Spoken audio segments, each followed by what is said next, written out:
أنا واقف على ضهر متجمد هنا في سان بطرسبرغ، وفي دماغي سؤال واحد: ليه الحياة هنا أسهل وأريح وأوضح لشخص عادي زيي من في بلادنا؟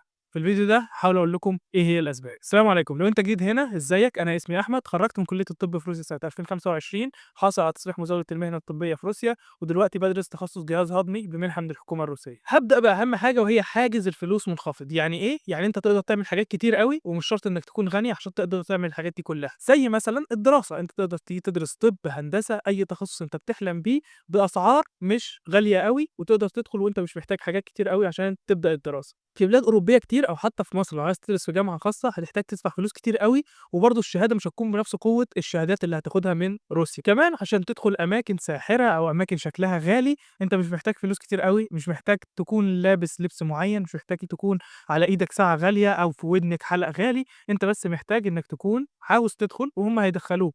ما فيش دور selection، ما فيش اللي عندها حجاب مش هتدخل، ما فيش اللي شكله سرسجي مش هيدخل. في ناس بتبوّظ الحاجات دي عندنا في بلادنا، ولكن هنا ما فيش عنصرية تجاه البشر لمجرد إن هو مش معاهم فلوس كتير أو لمجرد إن شكلهم مش على نفس الفكرة اللي في دماغنا. بس بقى.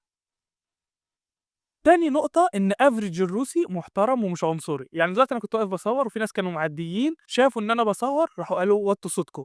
فالناس بطبيعتها هنا لطيفة ومش عنصرية. طبعًا في 1 أو 2 بيكونوا سكرانين ماشيين في الشارع، بتشوفهم مرّة في 6، 7 سنين. أنا شُفت مرّة 1 أو 2. ففي الغالب الشعب الروسي مش عنصري ومش رخم وبيحاول يساعد، بس أنت كون قادر إنك تتواصل معاه، اتعلم اللغة، افهم شوية من العادات والتقاليد، ما تمشيش ورا عاداتهم وتقاليدهم، ولكن افهم الفكرة الأساسية أو الحاجات اللي هم بيحترموها وحاول تحترمها معاهم ما دام ما بتتعارضش مع دينك. ايه يعني؟ ربنا يكتبها لك يا رب. هناك دنيا تانية، قاعدين في فندق 7. الحاجة التالتة هي الأمان.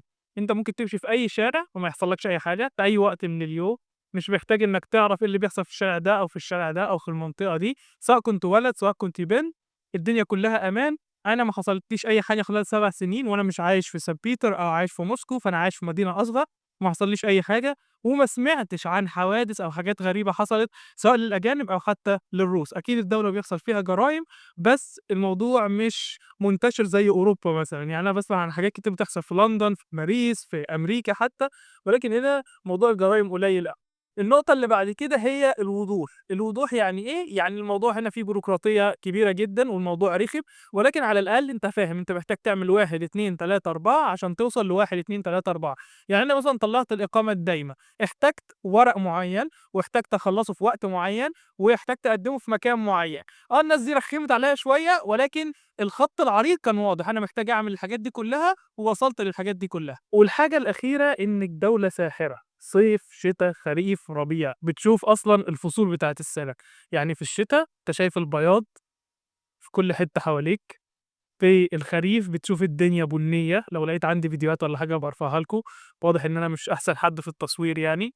في الصيف وفي الربيع بتلاقي الدنيا خضرا، وزي ما قُلت في أول الفيديو ممكن تدخل أي مكان، تعمل أي نشاط وأنت مش محتاج فلوس كتير أوي. يعني أنت ممكن تخش هنا أوبرا، متاحف، سينمات، ملاعب كورة. أنا أول ماتش كورة حضرته في حياتي كان هنا، كان نيجيريا وروسيا، ما كنتش عارف حد من اللعيبة، بس كان الموضوع لطيف، كانت experience لطيفة. ما احتجتش أروح 5 ساعات قبل الماتش، ما اتفتشتش تفتيش ذاتي، عملت كل حاجة أنا عاوزها باحترام وبأدب. بس ده كان كل اللي عندي، أتمنى كانت تكون تجربة لذيذة. أنا غالبًا هارجع المدينة بتاعتي بكرة، فما فيش فيديوهات من دي تاني، هنرجع تاني للأوضة.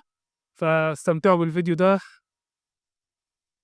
وأشوفكم الفيديو الجاي إن شاء الله. السلام عليكم.